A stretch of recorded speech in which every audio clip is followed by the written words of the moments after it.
Hello student, तो कैसे हैं आप लोग। जैसा कि आप लोगों को पता चली गया है कि 10वीं और 12वीं के जो एग्ज़ाम होने हैं वो एक OMR सीट पे रिस्पांस देने आप लोगों ने। और उस OMR सीट पे जब आप अपना आंसर रिस्पांस में देंगे तो उसमें क्या ध्यान देना है उस पर हम विचार करते हैं। सबसे पहले क्वेश्चन नंबर 1 की बात कर लेते हैं। क्वेश्चन नंबर 1 का जो रिस्पॉन्स है, बच्चे ने एक नंबर में ए कॉलम को फिल किया। यहाँ पर देखिए, एक का हम बात कर रहे हैं, ए कॉलम को फिल कर दिया है और फिर उसने जो स्टार वाला जो कॉलम है यहाँ पर भी उसने ए मेंशन किया है और इसको खाली छोड़ दिया है। तो ये सबसे बिल्कुल करेक्ट एंड बेस्ट मेथड है। ठीक है बच्चों, सबसे बेस्ट मेथड है सबसे पहला नंबर वाला कॉलम, यानी बच्चे ने ए जो ए है उसे पूरी तरह डार्क किया और स्टार वाले कॉलम के नीचे ए लिखा और इसे ब्लैंक छोड़ दिया और ये सबसे करेक्ट मेथड माना गया। इसी तरह कॉलम बी का देखिए, पहले उसने ए को डार्क कर दिया लेकिन यहाँ पर उसने बी लिखा है।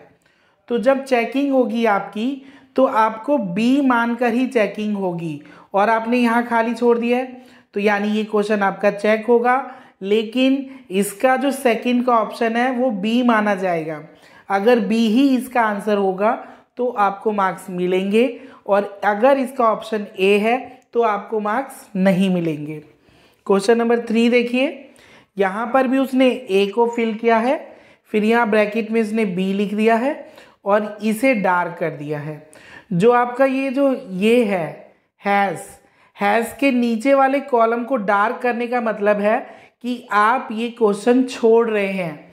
तो अगर आपका ये तीसरे का आंसर बी है और वो बी ठीक होने के बावजूद भी आपको यहाँ पर आंसर नहीं मिलेगा, क्योंकि ये क्वेश्चन आपका चेक नहीं होगा, क्योंकि आपने हैज़ के जो डार्क करा है, यानी आप वो क्वेश्चन छोड़ रहे हैं।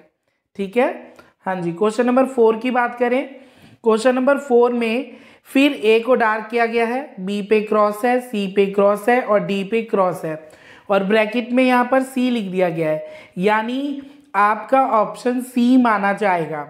और यदि फोर्थ का आंसर सी है तो आपको मार्क्स मिलेंगे और अगर ए सी नहीं है तो आपको मार्क्स नहीं मिलेंगे।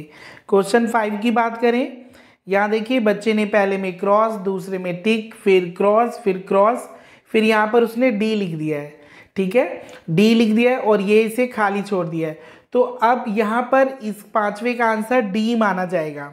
ठीक है, 6 की बात करें, एक हल्का सा डॉट लगा है, फिर बी पे टिक लगा दिया है, सी और डी खाली छोड़ा है और यहाँ पर उसने ए लिखा है। तो आपका छठे का आंसर ए माना जाएगा। अब आप समझ ही गए होंगे। तो सबसे बेस्ट ऑप्शन की अगर हम बात करें तो यहाँ पर सबसे बेस्ट ऑप्शन है पहला वाला, कि इसने ए को फिल किया और स्टार के नीचे ए लिखा बॉक्स में और इसे खाली छोड़ना है आपने। अगर आप इस क्वेश्चन को करना चाहते हैं तो ये सबसे बेस्ट और करेक्ट मेथड माना जाएगा।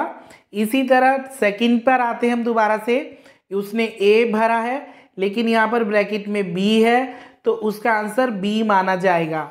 अगर बी ही इसका आंसर हुआ तो उसको 1 मार्क्स दे दिए जाएंगे और अगर ए हुआ तो उसको मार्क्स नहीं मिलेंगे।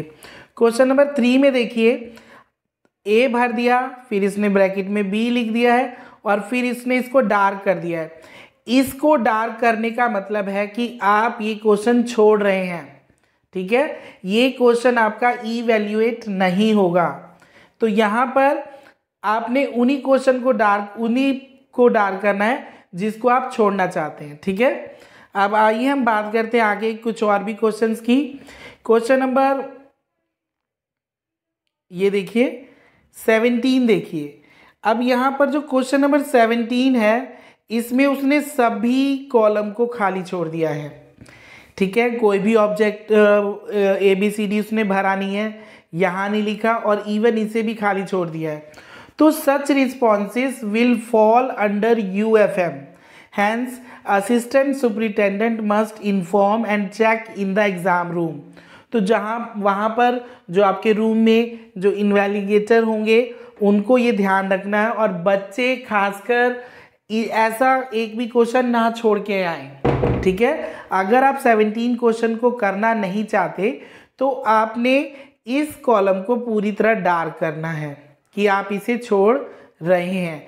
जैसे कि 18 में देखिए यहाँ पर उसने डार्क कर दिया है, यानी कि ये वो नहीं अटेम्प्ट कर रहा, तो आपने एक भी बिल्कुल ब्लैंक नहीं छोड़ना। अब आइए हम बात करते हैं कि अब हमारे पास क्या है कि क्वेश्चन में आपके पास टोटल 50 क्वेश्चंस हैं और आपको 40 क्वेश्चंस करने हैं। बहुत से बच्चे ऐसे मिलेंगे जिन्होंने 50 के 50 कर दिए, ठीक है, और वो इसका यूज़ नहीं कर रहे। जो ये आपको हैश दिया है, जैसे इसने एक डार्क कर दिया है, इसको डार्क नहीं कर रहे आप, इसको डार्क नहीं किया। जैसे मान के चलो मैंने पहला छोड़ दिया तो इसको डार्क नहीं किया, तो इसको डार्क नहीं किया, ठीक है, आप डार्क नहीं कर रहे। तो उस कंडीशन में क्या होगा, जो स्टार्टिंग के आपके 40 क्वेश्चंस हैं वो चेक किए जाएंगे और जितने मार्क्स आपके आ रहे हैं वो मार्क्स आपको दे दिए जाएंगे। उसके बाद जैसे 41 से 50 तक भले ही आपके आंसर ठीक हो रहे हो तो वो इवैल्यूएट होंगे ही नहीं।